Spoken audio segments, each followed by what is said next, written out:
we are here for the next episode of the tier list, and joining me, as you can see, is a very special guest who I know is quite partial to a tier list. Gio, how are you, sir? I'm not too bad, thank you. I'm warm. I'm wearing a pink t-shirt to try and make my skin look less pink. That's the best way of attacking my sunburn, I think. But thanks for having me. I appreciate it. No, it's much appreciated you coming on the channel, mate. As I say, I know your time is very precious, with obviously Hammer's chat taking up an awful lot of your time, the World Cup, and being a dad primarily. I mean, yeah, it's I remember, obviously my kids are a bit older now, but yeah, it's I feel for you, mate, because I've seen obviously your photographs that you've put on some of your thumbnails where you look like death warmed up, and I'm like, I have no idea how you're doing this and you're still functioning. Either do I. I'm getting on average 2.5 hours sleep a night at the minute, so I'm risking it. But Sunday night, there's a game at 8 o'clock, then there's no game during the night, so I'll get my first night's sleep since the World Cup started on Sunday. So I've done the hard bit. I'm in cruise control now. There's a game on tonight at 4 a.m. I'm not harsh. I'm bring it on. I'm going to smash it. You're battle hardened now, aren't you? Yeah. I've got used to no sleep. I had a 3-hour kip the other day, and I woke up feeling like I'd had a whole night's sleep. So I've got used to it. Oh well, let's get cracking. Let's get things underway. There we go. We're in presentation mode, just like that. Excellent. Right, so we'll get stuck into it. So you've got 5 categories to choose from there, Gio. Right at the very top, cream of the crop. Then the next one, did himself proud. Decent is after that. Then we're getting into singularly underwhelming, and then we end up at the bottom with a waste of a fiver. And we'll just get stuck into this. So, and also, if anybody's watching this, I'll get the little bit of a call to action in there as well. If you appreciate the content on the West Ham Massive, drop a thumbs up on the video, give us a hype if you've got one available. And in the top left there, you can see a QR code. If you get your mobile device out and scan that, it will take you to our subscription page. And remember, ladies and gentlemen, people think subscription, there's a charge. There is no charge. It's completely free of charge. It just helps to grow the channel. We don't get any data sensitive information. It takes a couple of seconds of your time. What's not to like? Let's get stuck into it. Gio, how are you, hang on a minute. How are you paying for my appearance fee? I thought we agreed a packet of penguins, didn't we? Yeah, I'll have half a packet of penguins. I'll be counting. No. I can stretch to a full packet. Don't worry. I won't scrimp on it. Don't worry. It's fine. So let's get stuck into it. This first one could be quite interesting. So, how did you rate Pablo's impact in the season? Can I just get a little bit of clarification? Mrs. Gio hates, she calls me Mr. Technical, right? She hates it. Like earlier, for example, she said, do you know what I'd like for the house? And I said, well, we need new windows. And she went, well, yeah, but that's not what I'm thinking of. I said, so I was correct. And she was like, well, that's not what I was thinking. I said, you didn't say that. You said, what would you like for the house? I said, so it could have been anything. I said, all I have to say was one thing. So she hates it. So I'm going to be Mr. Technical here. Is this based on expectations or performance? You can. I basically would say it's on what you believe they gave to the squad. Now, I mean, look, for context, I mean, you'll probably notice there's a couple of players there that you're probably thinking, well, what the fuck is Herrick and Fabianski doing there? And you'd be right to say that, but I would probably just say, what do you think they gave the squad? So when we talk about Fabianski, you might not be thinking, obviously, in terms of their playing. I get it. I just wanted a little bit of clarification. I'm ready to rock and roll now, Rob. Now I've got it. I'm earning my penguins. That's all I'm doing. Anyway, so Pablo, what were your thoughts? I'm going to put him in unimpressive,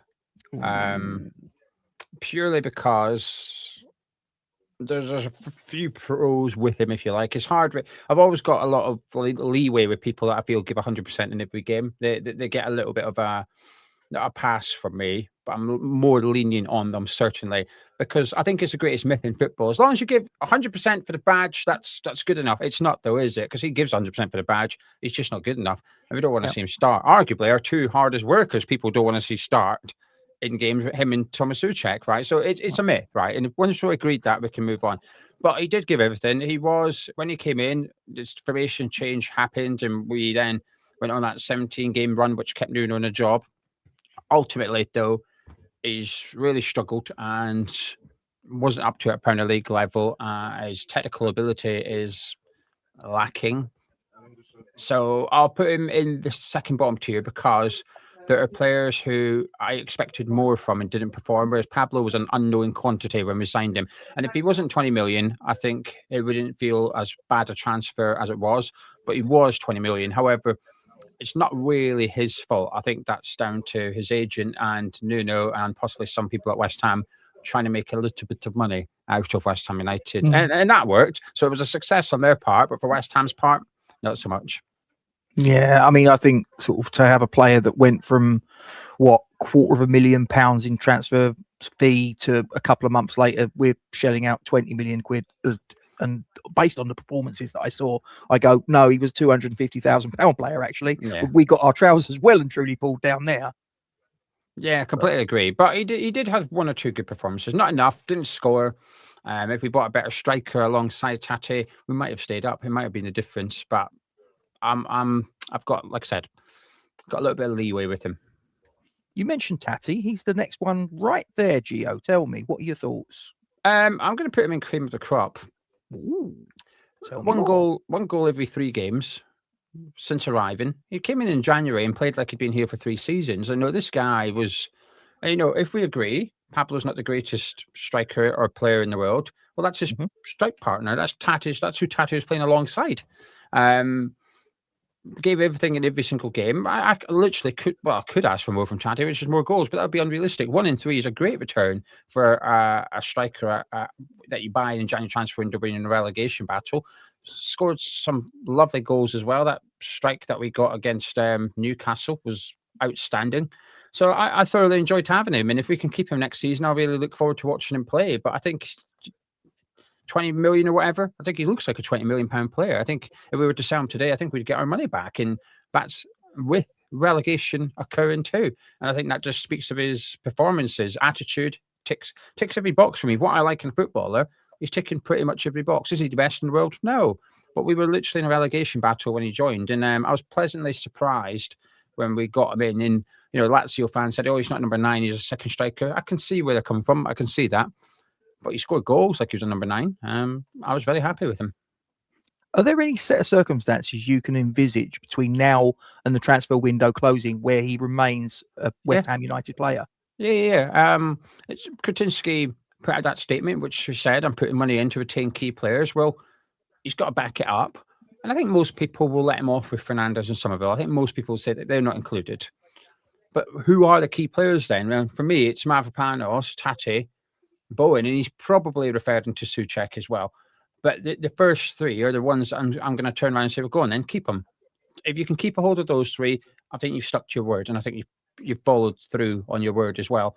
But it's that whole, what is the definition of key player at West Ham? Everybody might have different names. Kretinsky might be referring to other players, but I think it's fair to assume that the 4 I mentioned would be considered key players at West Ham. So, yeah, I think there's every possibility he's here next season. Fair. Callum Wilson, what were your thoughts on him? Did you think... I'll tell you what, let's roll back a little bit. What were your thoughts when we first signed Callum Wilson? And what were your thoughts at the end of the season? Was there a sort of like a marked difference between the two? Yeah, I'm going to put him in, did himself proud. Yeah. Didn't want him. Was annoyed we got him because I believed it was a very agent-led transfer. And I still believe that. Regardless of how good he'd been for us, I still believe we only signed him because of his agent. If his agent was not Will Salthouse, I do not believe we would have signed him. I think sometimes Sullivan gets a little bit lucky when he dabbles in transfers. He's not very good at them, but sometimes he gets a bit lucky. And Callum Wilson was definitely a stroke of luck. It wasn't... He was confident Wilson was going to stay fit for the entire season and that. There wasn't much evidence to back up if he was to claim that. But he came in on a low wage and he absolutely superseded my expectations, and he scored some vital goals for us, and he showed that he still got it up there and in his feet as a Premier League striker. When he started games, though, he looked out his depth. He looked like his legs have gone, but he played well. There's very few players that can be proud of the season they've had at West Ham, but he's definitely one of them. Yeah, I think he came in, I'd say, I'm probably the same as you, mate. I looked at him, I thought he was a busted flush. Yeah. Did he not score a goal for Newcastle the previous season? Am I misremembering that? He didn't score very many if he did. Yeah, but he seemed to be when he was called upon, look, he was not really that effective as a starter, I think it's fair to say, as he was a sort of like a finisher. I mean, coming off the bench, he was a real bonus. And I still look back at that Arsenal game, and to this day, Gio, I've not watched the video footage of that back because I don't want to, because I just think all it's going to do, because I've heard people that have said it and there's still a lot of conjecture about whether it should or shouldn't have been disallowed. I don't want to get sucked into that sort of narrative and sort of find myself getting just totally wound up by a goal that I will probably think, with my claret and blue glasses on, shouldn't have been ruled out. But I thought he did really well last season. I really do.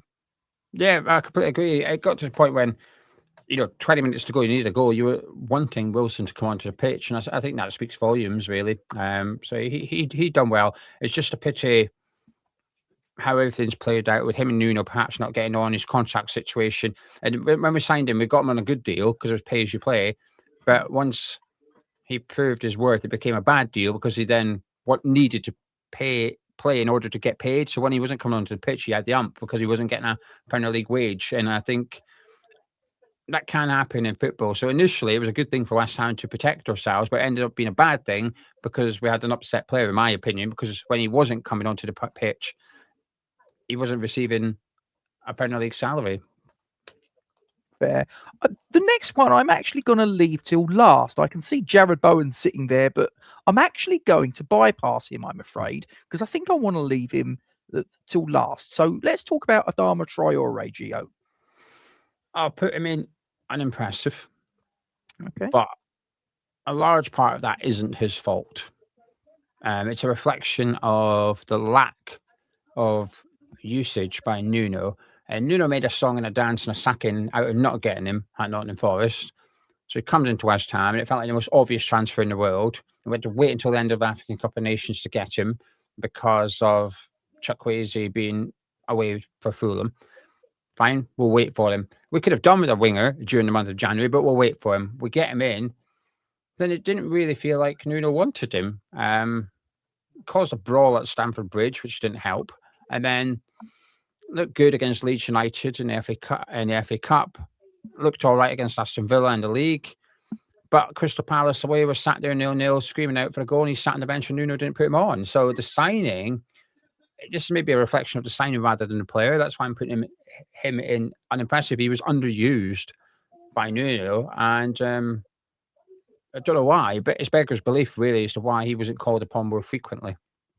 Yeah, especially in the wake of the Leeds game in the Cup, because I think that was the game where a lot of West Ham fans were like, "Oh, hello, this looks more like the Adama Traoré that we remember from Wolves." But after that, for whatever reason, barely saw him get a kick. Yeah, it can't be that he doesn't get on with Nuno because Nuno loved him, right? Nuno really wanted him twice, so it can't be down to that. So it's just a bit of it was a real strange one, a really, really strange move. Yeah, really odd. Let's go now with the next player. We'll go. That is Freddie Potts. I'll put him in decent, and I'll be kind. Ooh. Because he started the season well. Yep. And I think sometimes, including myself, we can have recency bias, which was, well, the last few games he was rubbish, so he was rubbish overall. But it was his first full season in the Premier League, chucked in the deep end eventually, played all pre-season and didn't start the season. And he had some good games. Yep. And I think that's why I'm putting him in decent, because we had some bad games from him as well, don't get me wrong. And I'm unsure if he is of Premier League quality. I don't know. I know he is at worst a top championship midfielder because we've seen that when he's been out on loan. And that may be what he is. But last season, there were certainly games where I thought he looked like he could compete at Premier League level, but there was also games where it looked like he wasn't going to be a Premier League player. So there was some hits and some misses from him last season, unfortunately. So I'm just going to go down the middle with him. Fair enough. Songoutou Magassa, Gio, what say you? Again, I'm going to put him in decent. Listen, this guy's a bit of a weird one because he's either unbelievable or utterly crap. I don't think I ever seen him just be average. Do you know what I mean? He was either like really, really good or really, really bad. And I think he just had a tough welcome to the Premier League. But again, he's a young player. And I'm trying to take into consideration last season, we as a football club were a shambles. Like the preparation for the season was terrible under Graham Potter. He got sacked. Nuno come in, didn't have a strike. It was a really bad football club to be at last season. So I think Magassa's picked. If he had gone to someone like Bournemouth, a better run club with a plan for their players, I think you might have seen him play better in the Premier League. I don't think he would have got dropped in the deep end like he did with us. But the thing is, whenever he had a bad performance, he got taken straight back out of the team rather than just letting him. Sometimes you've just got to let players play through bad form. And I think when they first join a league, you've got to really give them an opportunity. And I think sometimes he'd have a good game, and then he wouldn't be on the pitch the next game as well. So I think he was the victim of the uncertainty at West Ham last season. But I've seen a lot of potential in him. I feel more confident that he's more likely to be Premier League level than Freddie Potts. But I'm also hopeful that we can maybe keep him in the Championship. And if we do, then I expect him to rip it up, to be honest with you. I expect him to be one of the best players in the league. And I don't think that's an unfair expectation for a midfielder that costs £20 million. But last season, some good games and some bad games. But Fulham away, right sub, right time. And he had a big role in some of the wins. Yeah, he was, like you say, very hot and cold. There wasn't sort of like any 7 out of 10s. He was either like an 8 out of 10 or a 5 out of 10, and there wasn't really there was that a few twos in there as well. There was a few twos. Yeah, there were some really bad ones as well.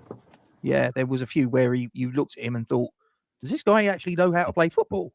So, but yeah, I think he's got potential there. I think maybe he could be one of these players that and I'm not saying that I'm glad that we got relegated, but from his point of view, the relegation for him in terms of his development and calibration to English League football actually might do him a little bit of a favour. Yeah, I completely agree. He might fancy leaving because he might think Nuno doesn't like him that much. And I think if I was him, I'd be trying to leave West Ham. I'd be thinking, I ain't doing Championship, because Kanté and Potts are ahead of me in the pecking order here. And both of them are likely to still be here next season. Tomas Souček might be as well. And then they might bring in another central midfielder. So one area we're quite stacked in, central midfield. So if I was him, I'd be looking to leave. But if I was West Ham, I'd be looking to retain him as much as possible. Fair. Now, I also should point out, and this was picked up on a previous episode. Now, I took all of these players from the Premier League website. The one player that they didn't have on there was the aforementioned Mohamadu Kanté. Now, although he's not on this tier list, just for the purposes of this production, Gio, if his image was there, where would you have put him and why? Did himself proud, actually.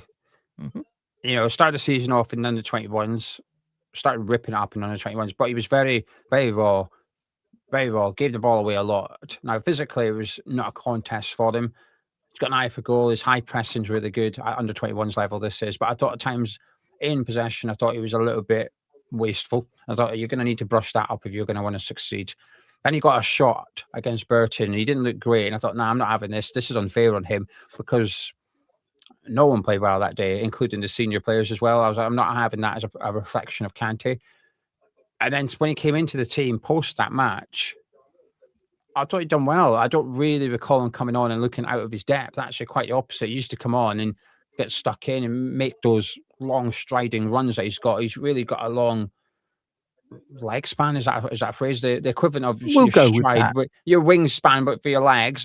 He's got a really long stride in him, and he can eat up that ground when he moves. And he was coming on in some big games against big teams as well, and there was no fear. He was getting stuck in, getting on the ball, driving forward. I thought he was quite a positive player, actually. And by the end of the season, Nuno preferred him to Potts and Magassa, which is big. I think that goes. There's a lot of criticisms for Nuno, and deservedly so, and there's some praise for Nuno, and deservedly so. And I think one of the things that doesn't get mentioned enough is his sort of determination to play Kanté, if you like, so much so that he moved him ahead of those two in the pecking order pretty quickly as well. And I think that's impressive, because Magassa's 20 million, Potts is an academy player, and his dad is on his coaching team. But yeah, he's putting Kanté in ahead of them. I quite like that. And I think, when I speak on Magassa about how he might feel unappreciated by Nuno, I feel confident Kanté certainly doesn't feel like that. He should be thinking, this manager really likes me. I'm staying at West Ham next season. But I would put him in, did himself proud. Fair.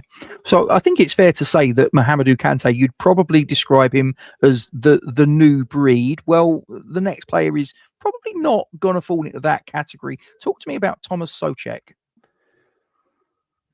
I put him in, did himself proud. Okay. I think there was a bit of a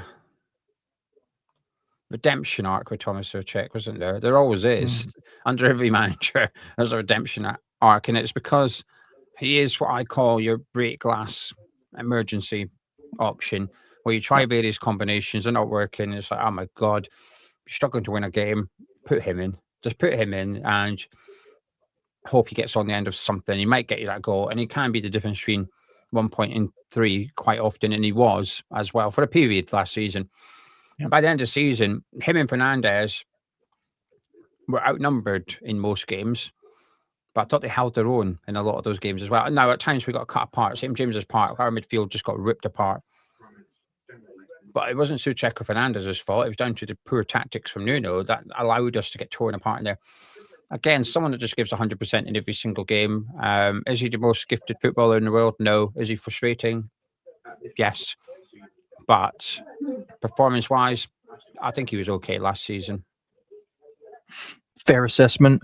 Now, next player is, I think it's fair to say, Gio, absolutely shining at this World Cup. Crescencio Summerville. I put him in, did himself proud. Okay. Purely because of the injuries. Performances when he was fitting on it, he was one of our best players, if not the best player.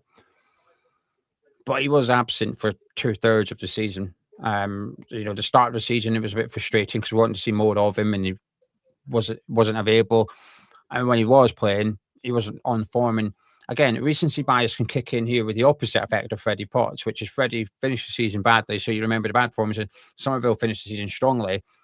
But before Christmas, there was a lot of performances where his ball was poor, his final decision was poor, he was taking 3 touches when he should have took 2. And once he got his goal against Nottingham Forest, and I know it was ruled out, but I'm adamant, I'm a massive believer that you, as a player, you still get a confidence boost from that goal. You don't go, oh, offside, well, delete what I've just done. You still go, I did all right there, because he wasn't offside, it wasn't his fault. It's the equivalent if you are the winger and you whip in a real 10 out of 10 cross, and your striker, it's on a plate, puts it wide, I think you still get the confidence boost as you would if it hit the back of the net, because you've done your bit. So I think Summerville really benefit from that. Fixtures fell perfectly for him with the FA Cup game, got another goal, and he just didn't look back until his injury. And we really missed him when he was out. And then when he came back, it took a few games to get up to it again, but he was fantastic on the last day of the season against Leeds United. So he had a lot of good moments, a fantastic spell, but just frustratingly injury prone for us. And we didn't get the best out of him until in the new year. I appreciate we're now in the Championship, and that still hurts me to say it, Gio. Probably hurts you to hear it as well. But given that Crescencio Summerville is performing to the standard that he is in the World Cup, I appreciate it's only 2 games. But right here, right now, what do you think is the minimum price that you would say is acceptable if we move him on this summer? Minimum acceptable 45. Okay. I think one of the subscribers made a comment, Alanga went last summer for 55 million. I thought that's a nice barometer. And obviously Anthony Gordon's gone for 80 million to Barcelona. Summerville had a better season than Anthony Gordon. There's no doubt about it. I think Anthony Gordon's perhaps got a higher ceiling, and he's a different profile of player, although they're both traditionally left wingers, if you like. I think they're slightly different. Well, I say slightly. I think they're very different players. Yeah. But I think that sets the £50 million mark as the barometer here, which is, well, that's what we're going to set our stall out at. So I'll allow a little bit of wiggle room for the club. So I think 45 would be my minimum. I'd say we've got the least we could get for them. 50 I'd be okay with, and anything over 50 I'm getting happy with. Fair.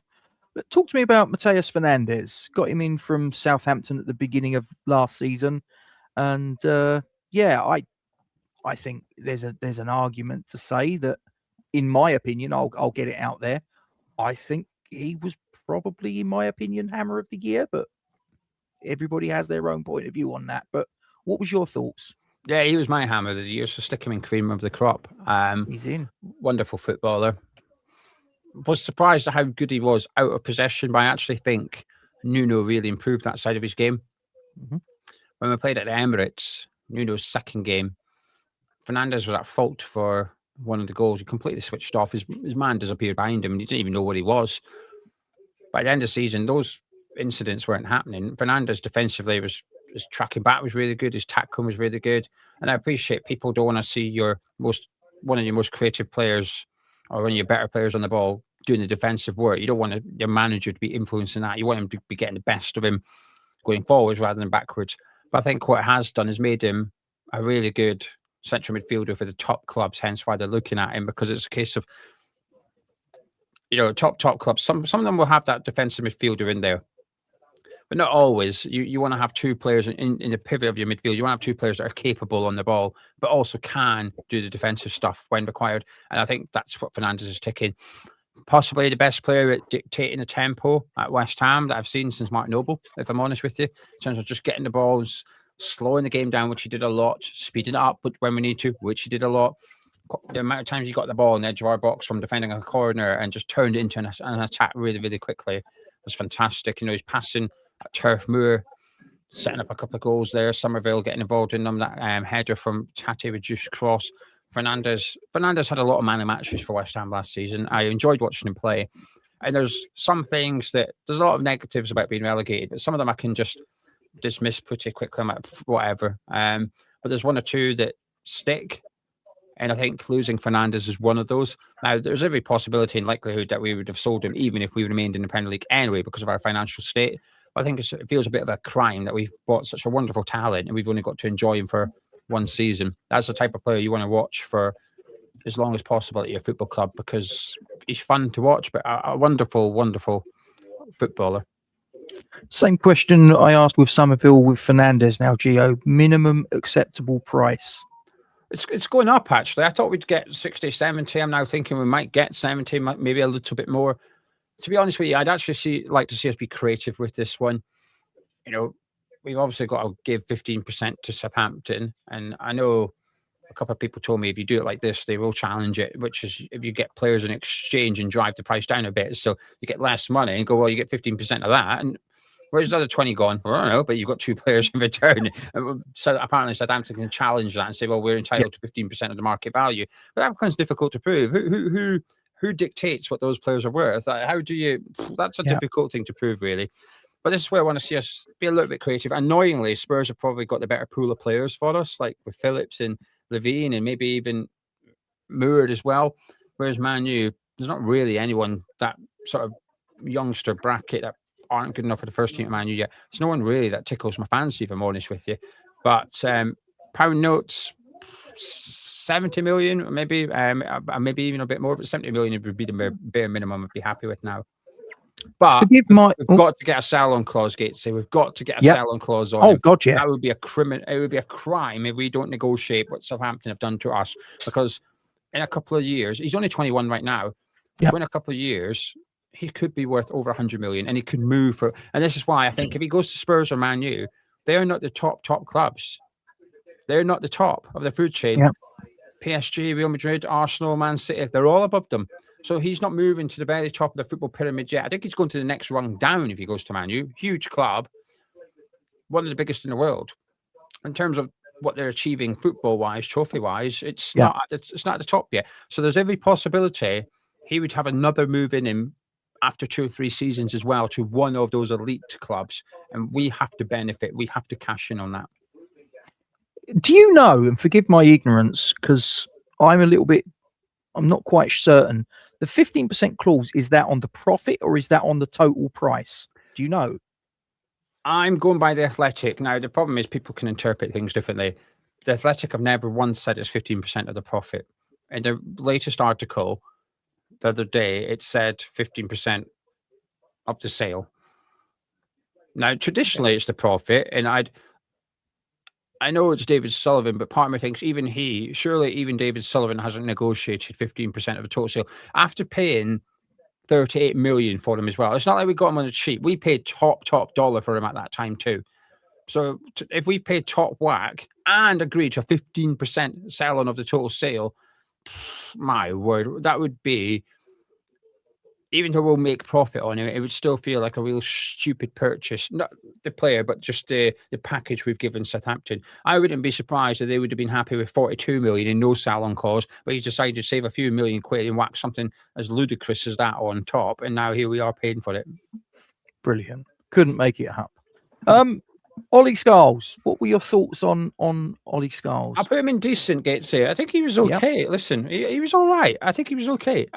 Is he good enough to be like a first choice left back in the Premier League? I don't think so. I'll be disappointed if he's not good enough for the Championship. But I think he impressed me when we played Fulham at home, was it? When he made that mistake that led to the goal? Yeah. And he was in tears, right? He was struggling. But he played the next game and put in a man-of-match performance. And that character at such a young age as well, especially when we're in a relegation battle. And I believe he and his family are West Ham fans as well. So I think you have an extra layer of emotion when you have that connection to the football club. It hits differently. He would have been distraught that he was at fault for Fulham scoring. He was. You could visibly see him. And I think I felt like I watched him develop from a boy to a man, watching him at West Ham last season on the football pitch. And I think I don't want to get rid of him this season. I want to get a left back in that could put him on the bench. But I want to see Scarles fight for his spot as well and say, come on, then it shows you've got what it takes to put that guy on the bench and be our left back in the Championship. But he was okay last season. There were some good performances from him. There were some poor performances from him.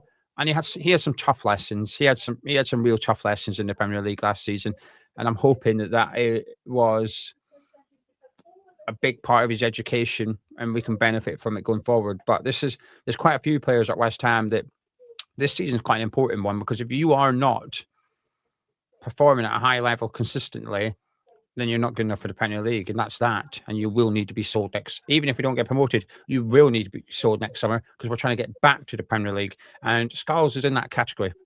Freddie Potts is in that category. This is the season. It's step up or leave, unfortunately. But I'm quite optimistic that both of them will be able to show that at least they're top Championship players. Next one could be interesting. Talk to me about Max Kilman. I'm going to put him in. Oh, I'll put him in waste for a fiver.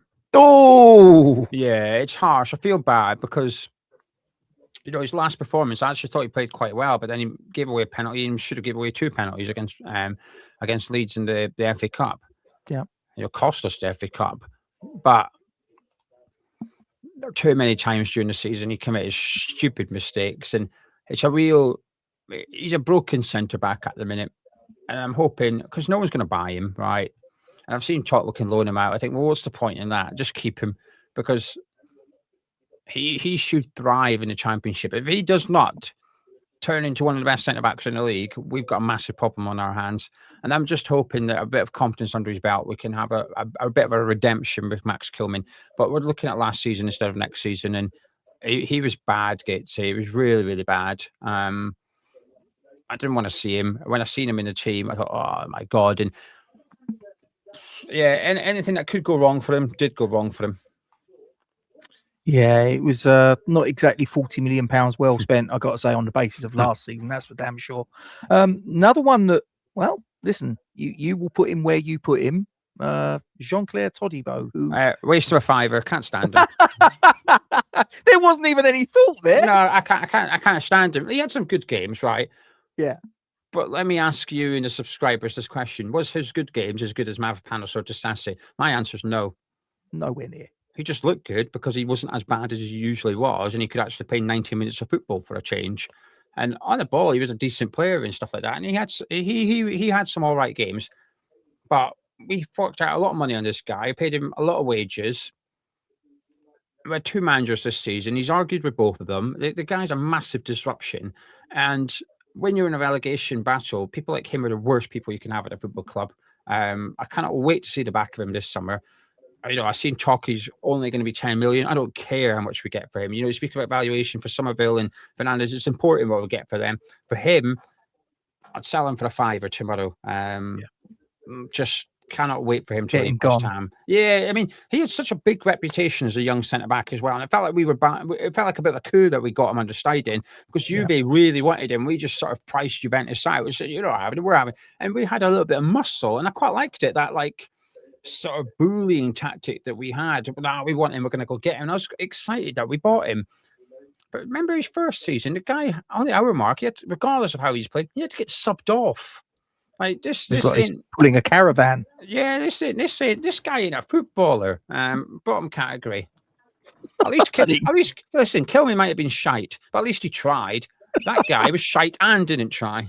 Bad attitude for me. Absolutely shocking attitude. And the sooner he's out of the club, the better, as far as I'm concerned. You do not need. Do I use that word? I'm going to use the word. I will call him a cancer in the dressing room.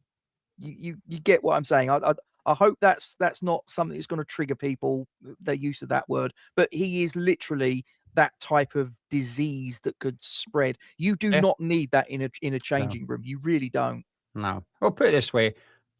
Our last game of the season, we could have stayed up. He asked not to be included in the squad. Wanker. Exactly that. Yep. Massive wanker as far as I'm concerned. So moving on, and I'm hoping this next guy might be at least one rung above the last two that we've done. Axel Disasi. Cream of the crop. Whack him right up there, Gitsy. I had low expectations of him based off what I've seen at Chelsea and Aston Villa. I was not impressed. And we got him on the deadline day. It felt a bit like a he'll do type signing. Maybe he was. And he just turned out far better than anyone expected. But he was brilliant. We'd started to win games. We'd won a couple of games before he came in. But once he came in, we started keeping clean sheets.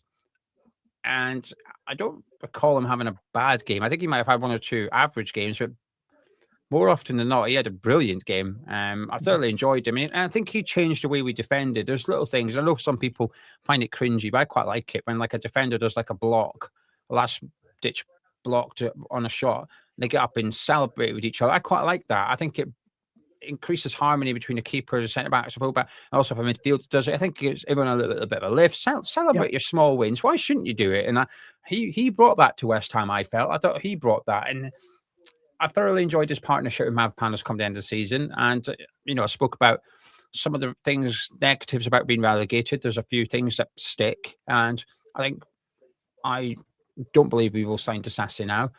And that's a frustration because I think he would have been a very good signing for us next season. And, would we have gone down next season if we stayed up?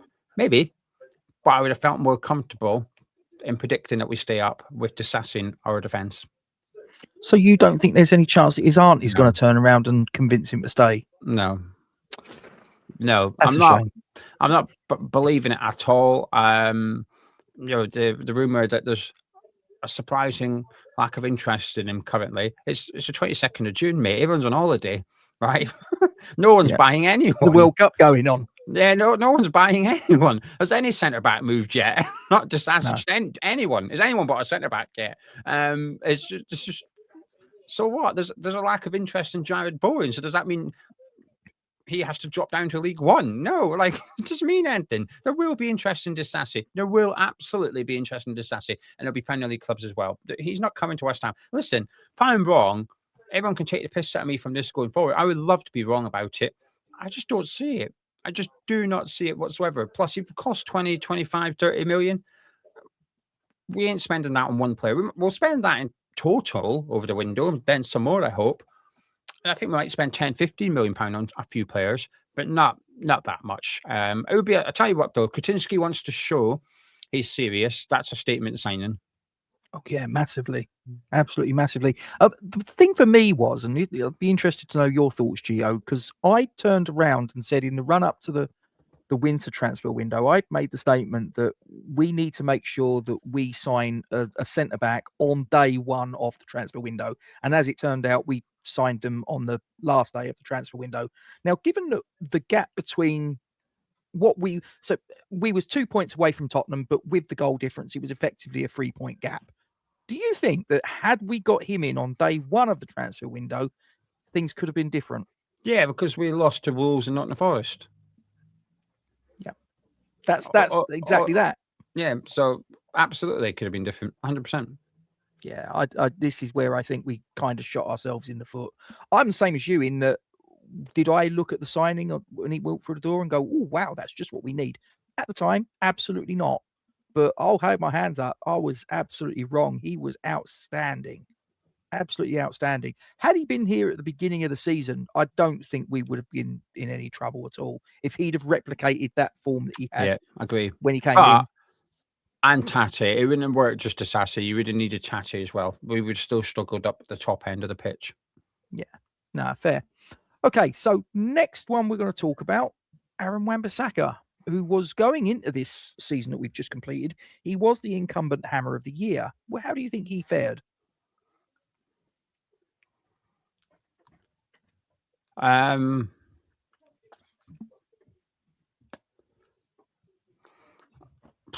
put him in unimpressive. Okay. I was debating. Bit of a fall from grace. Well, I was debating that one or the bottom one, to be honest with you. Pissed me off. The player that pissed me off the most last season, I think, because Todibo, he's never wanted to be at West Ham. I don't think he's ever wanted to be here. I think he just came for the money, whatever.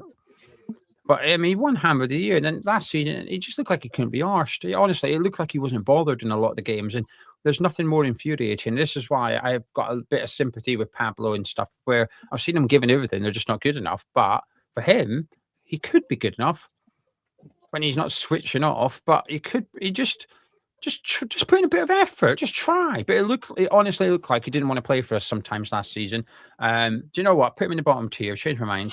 Oh, relegation. Yeah, no, I can't stand that. I can't stand that attitude. I cannot stand it. And I had a lot of sympathy for him not returning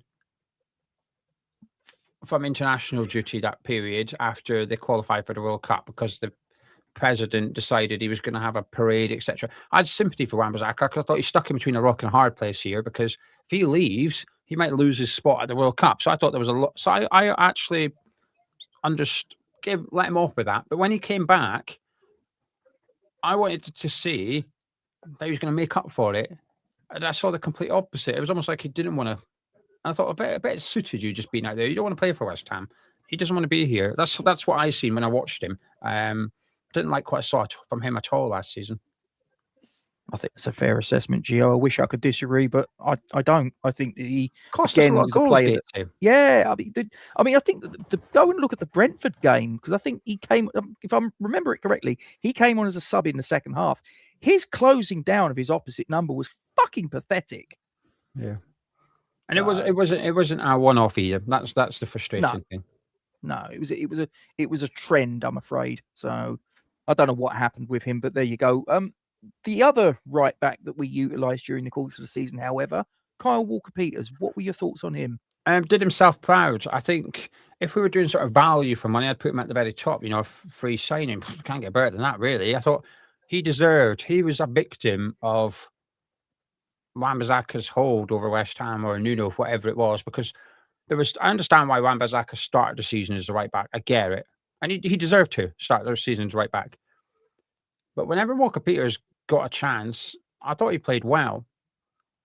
But Wan-Bissaka would continue playing despite his poor performances. And sometimes you can get one or the other. Sometimes Wan-Bissaka will play poorly. You'll put Walker-Peters in, he'll play poorly. And you think, well, I might as well just stick with who I think is the better right back. Sometimes Wan-Bissaka will play well. You put Walker-Peters in, he'll play well. You go, yeah, but, shirt's not really up for grabs. But when you got a combination of both, which is Wan-Bissaka playing badly and Walker-Peters playing well, it's infuriating to see Walker-Peters not getting as much game time.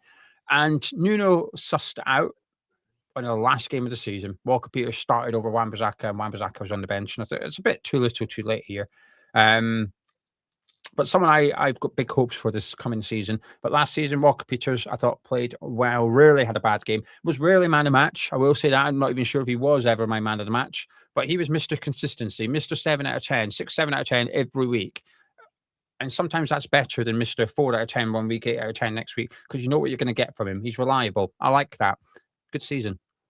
Kind of like for people of a certain age, a Steve Potts type player. Never a flashy, like you say, never really going to be an 8, 9, 10 out of 10, but he'll never be a 4, 3 out of 10 either. No, reliable. Absolutely. Next one, obviously, Graham Potter's reputed his number one priority signing in the summer transfer window from Slavia Prague, El Hadji Malik Diouf. What were your thoughts on him? I'll put him in decent. A bit like Magassa. He was either really good or really bad. Cost us a lot. But I think he also made many positive contributions. I think defensively he improved throughout the season. At the start of the season, he was a big problem defensively. Come the second half, I thought there were still some errors in his game, but I thought there was a big improvement. And there's still a lot of room. I think he's still a bundle of potential, Diouf. He's definitely nowhere near the finished article yet. So there's still a lot to unlock. But bear in mind, he was 20. What is he, 21? About that. Yeah, it's got to be about 21. It's a difficult league. I mean, he wasn't even at Prague long before we bought him. I think he'd only been there a season, hadn't he? So he's not got loads of experience. He's come to the Premier League. And he's had a tough lesson too this season. But I think, given that was his first year here and stuff, I think I've seen some good things and bad things from him. So I think he was okay overall, I think. Does he stay? No.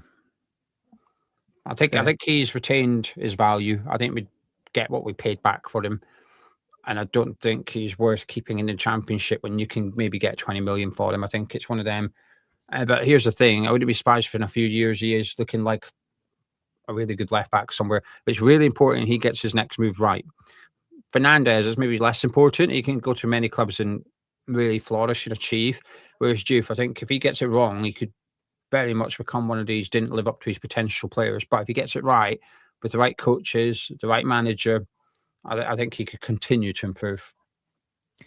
Now we're going to come to the reigning and defending Hammer of the Year, although he might not get a chance to defend that title, strictly speaking. Konstantinos Mavropanos, what say you, Gio? I'll put him in the top one. I'll be kind. Fantastic second half. But the first half of the season, he wasn't great. He wasn't good until Disasi joined, essentially. Yeah. But the performances he did put in that run were man of the match every single week. Every single week he was up there, 8, 9 out of 10.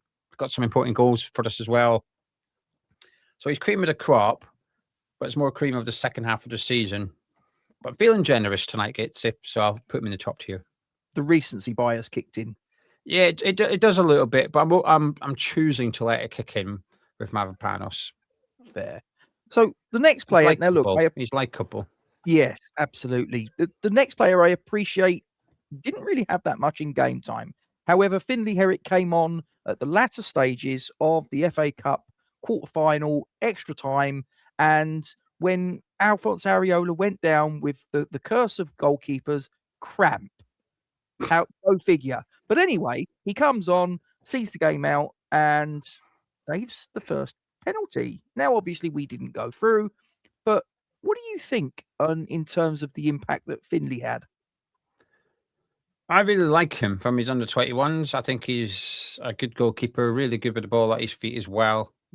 Very comfortable with the ball at his feet. Does not mind playing out from the back. And I was pleased to see him come on. And I was pleased to see him rise to the occasion. And he's put it on Leeds with his attitude. And I know we got beat. But then you've got to have a little bit of arrogance if you want to make it these days in the top flight. I'm going to put him in. Am I doing it for the first team or just his entire season? You can do it for the entire season, mate. I'll put him in and did himself proud then, because I think he had a really good season with under-21s. I've got big hopes that it's very rare you see a goalkeeper come out of the academy and go on to become your number one. It's very rare. Got a little bit of hope. He's the first keeper I've had hope for a while. I didn't have hope for Herrick. I didn't have hope for Anang, maybe a little bit of a Trot actually, but he's done really well with Cardiff in League One. He's a Championship goalkeeper next season, Trot. So not sure he'll ever make it to the Premier League, but he's going to be in the same league as us next season, Trot. So he got there eventually. But I think Herrick. Yeah, I'm hopeful. It's difficult. I think it's really difficult to get a goalkeeper's development right so they can step into the first team. I think it's harder to do that than it is. And because, if you've got a good young midfielder, you put him on for 10 minutes in a game. You can't do that with a goalkeeper. You can't in 80 minutes sub off your keeper and stick him in and let him get experience. It's just really difficult to nurture a keeper. But fingers crossed. the most difficult position on the pitch from that perspective. Yeah. So another goalkeeper now, look, he didn't see a single minute in first team action, but it might be a little bit more in terms of what Lucas Fabianski added behind the scenes in terms of maybe sort of experience and bonding, ensuring sort of other members, the newer members of the squad sort of bonded into the dynamic of the teams, such as it sort of helped us in the end, grand scheme of things. But what do you think about what he added? Yeah, it's impossible to know, but I think it's safe to assume. And I'd imagine he would have been a really good help for Hermansen, who didn't have a great season. I'd imagine Hermansen would have been really troubled by his start at West Ham. And I think having someone with the experience and knowledge and calmness of Fabianski in your ear every day at training would only be a benefit. And we've heard from various people now, quite publicly, some of them, about Potter stripping the character out of his dressing room. And Fabianski was one of those initially, and then he came back. So any more of it we could add was a good thing. So I'm going to put Fabianski in decent. He was never, the fact that we didn't see him play is a good thing. He was never meant to play, but he was injured. However, even if he wasn't injured, we weren't meant to see him play. He was brought in to be a cheerleader, essentially. And that's okay. I appreciate sounds a bit insulting toward him, but I've never had a desire to see Fabianski play this season. And I'm glad we didn't see him play this season. And I hope if he wishes to get into coaching, he remains at the club next season as well. Fair. Now we're coming towards the last three players. So talk to me about Alphonse Areola. Obviously, he was between the sticks that night in Prague. But this season didn't keep a clean sheet, which is a little bit disappointing, I think it's fair to say. But what did you think? This is where I'm in the minority camp, Gatesy, because I'm not a fan of Areola and I'm a fan of Hermansen, and I appreciate most people are the other way around, but this is my tier list, not theirs. So I'm going to put Areola in unimpressive, please, the second bottom one. I thought you was going to go waste of a fiver there. No, he's not. He's nowhere near the ones at the bottom. He's nowhere near the performances of Kilman, and he's nowhere near the attitude of Todibo. Excellent shot stopper, but that's it. I expect any Premier League goalkeeper to be an excellent shot stopper. I think it's the bare minimum, but I find it quite a weird praise to give a goalkeeper. He's an excellent shot stopper. Well, which goalkeeper isn't, right? Yeah. Is that not his fucking job? Yeah, it's like a midfielder. Well, he can pass the ball. Well, I don't know. Some might point to Souček, actually. I don't say which midfielder can. I think someone might say you've got him indecent, mate. You've got him, did himself proud. He's there. He's on your screen. But it's the bare minimum. I think he makes the defence shaky. He doesn't come off his line. I think his distribution is poor. Every free kick goes straight back to the opposition because he just pumps it down the park. Had he left last summer, I think he would have left a cult hero. I think this season, it's just been one season too long for Areola at West Ham.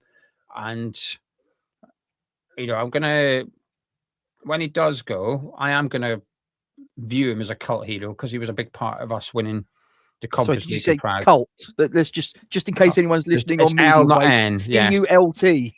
Correct. May not be applicable to all the players we spoke about, but Areola, it's cult. But yeah, needed replaced. I was a big advocate for getting a new number one in. Why? I don't think he's good enough. What were your thoughts on? I know you was a fan of Mads Hermansen when he was at Leicester in the Champ. What did you think when he was playing for West Ham in the Premier League? I'm going to put him in decent. Okay. I think the first part of the season, he was really bad. Really bad. And it was the set pieces, really. If we could defend set pieces, I think he might have had a chance. And under Nuno, we stopped conceding from set pieces. I don't know how many we conceded from set pieces, but it used to keep coming up. Whenever I watched any game, it would come up, goals conceded from corners, West Ham 15. I feel like it was 15 for like half the season. It just didn't change. I'm sure it was double figures after like 6 games or something. It was double figures, the amount of goals we conceded from corners. I remember doing a video about it, looking at how we defend corners. And he's bad at defending set pieces, and he still is bad at defending set pieces, Hermansen. He's not good at it. What is incredibly ironic, because I think he's really good at claiming open play crosses. I think he's really comfortable coming off his line. He gets up high and gets up early. Doesn't always make the best job of it. He's spilt a couple, but he comes off his line. our other keeper does not come off his line. He just stands. He just lets the ball come in the box. I think his distribution is really good. I think it was Man United at home, and he played like a 40-yard pass through the middle of the park to Fernándes, who turned and gave out to, I think it was Summerville possibly. One pass later, we had a shot. You know, the attack started with our goalkeeper, and I think he will be a top goalkeeper in the Championship next season. At Leicester City, he was like the 11th outfielder under Magassa, and I expect him to be the same under Nuno next season. But I think he redeemed himself a little bit. I'm actually disappointed by him overall because I had high expectations for him. And he certainly didn't live up to those. But under Nuno, he made errors. Villa away, for example, when he spilt the ball and they put the rebound in. But show me a goalkeeper, and I'll tell you a mistake he made this season. Maybe not off the top of my head, but every goalkeeper makes mistakes. Every single one of them. Donnarumma made quite a few at Man City, for example. He did. So, yeah, under Nuno, I think he was good. Ish. Eventually. Last but not least, yeah, well, exactly. Got there. Better late than never, I think, is the expression. But now we come to the last one, Gio. And this, I think, is going to be quite an interesting one because Jared Bowen, I think it was a bit of a mixed bag, but it ended up, you know, his missus buggered off to paint a load of chalets on the Isle of Sheppey with her old man. He misses out on series, to be fair. he misses out on the World Cup and obviously gets relegated with him having the captain's armband. So probably bore an awful lot of the responsibility. A lot of people, myself included, think that the latter stages, his output diminished quite noticeably. What are your thoughts on Jared Bowen's season? I'm going to put him in, did himself proud. It's a reflection of my expectations of him, which is to be the best player at West Ham United. And I don't think it's unfair expectations either. I think he's justified those expectations in the past. And even though I don't think he's had the best season, he's still got, 9 goals and 11, 12 assists in the Premier League. So 20 goals and assists for someone that wasn't at the top of his game in a side that got relegated. I mean, it just shows how good he is as a footballer. And I think at times you've seen that. And I'll tell you something, his corner kick taken seriously improved under Nuno. I will say that. I was actually looking forward to us getting corners under Nuno on the right-hand side with Bowen taking them. But I think he was a victim of Nuno's tactics a lot this season. There's some games I watched, I certainly felt he was practically playing as a right wing back, and it was incredibly frustrating. He was on the toes of Wan-Bissaka, too close to Wan-Bissaka, and he was getting pinned back way too much. And I didn't like it at all. And I am convinced he was playing through an injury because he looked and was a lot slower than he has been in the past. There was a lot of instances last season, especially in the last third, where he'd have a chance or he'd be one-on-one. And I think Bowen a couple of years ago would have taken the player on, and he didn't. He would just turn around and pass it backwards. And I thought, man, this... And there was one we played. It was Newcastle. And he tried to turn his burners on. Away he went. And Tonali just jogged past him and got the ball off him and jogged away with it. And I thought, oh my God, this is really bad. And I'm praying it's an injury. And I think the thing is, he joined in January 2020, so 6.5 years. He's played non-stop. We had three deep European campaigns in that period. He's been in a lot of England squads. He's barely had a break.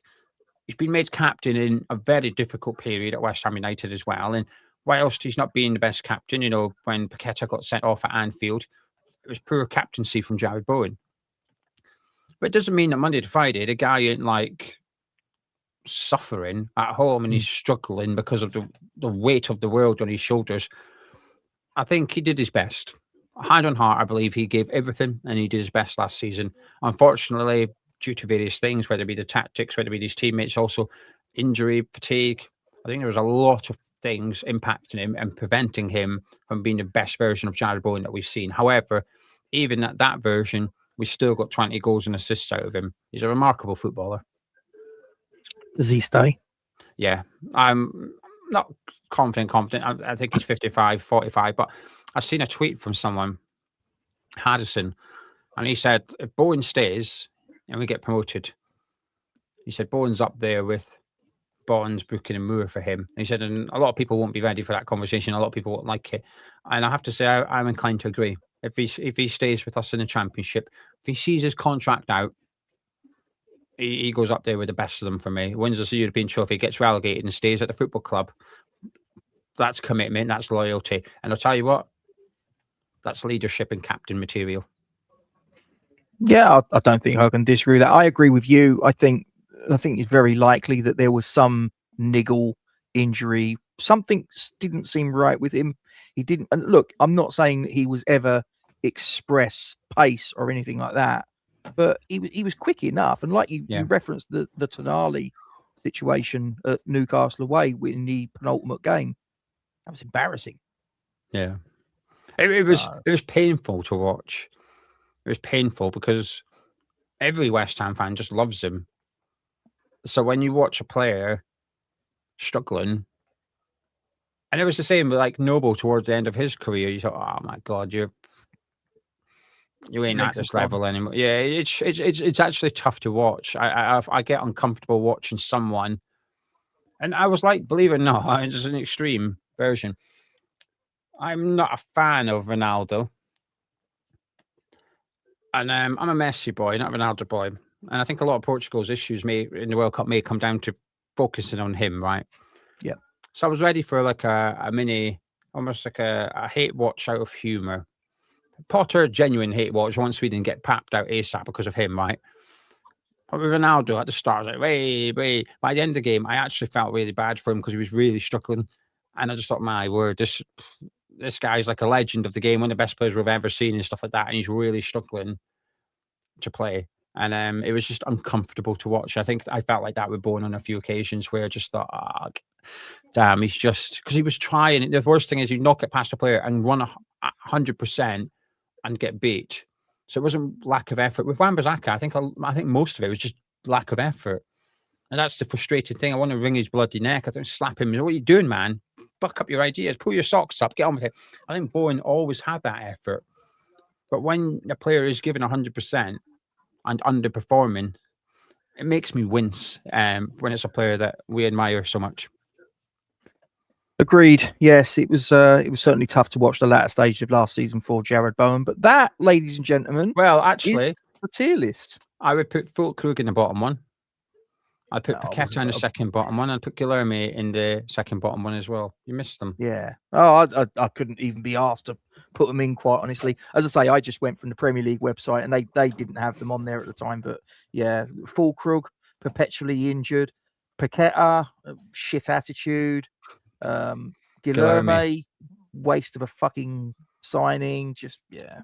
What can I tell you? That's anyway, West Ham for you, though. We know it. But ladies and gentlemen, that is the end of the tier list. And Gio, I'd like to say thank you very much for you giving up your spare time to. No, it's a pleasure. Any time within reason. You know, I'm not doing that at 2 a.m. again tonight, right? but when I'm around, when I'm available, I'm more than happy to jump on your channel, anyone else's channel. I enjoy being in the hot seat now and again. Actually, it is a hot seat today. It's very warm. It is, absolutely. Right, well, we're going to end it there. Guys, if you've appreciated the content that we've kicked out today, please do tap the thumbs up button, give us a hype if you have one available. And in the top left, you can see a QR code. Get your mobile device and scan that. It will take you to our YouTube subscription page where you can subscribe, and it doesn't cost you anything. We don't get any data-sensitive information. It just helps grow the channel into something bigger than what you find it. Thanks very much for joining us, ladies and gentlemen. We'll see you next time. Come on, you Irons.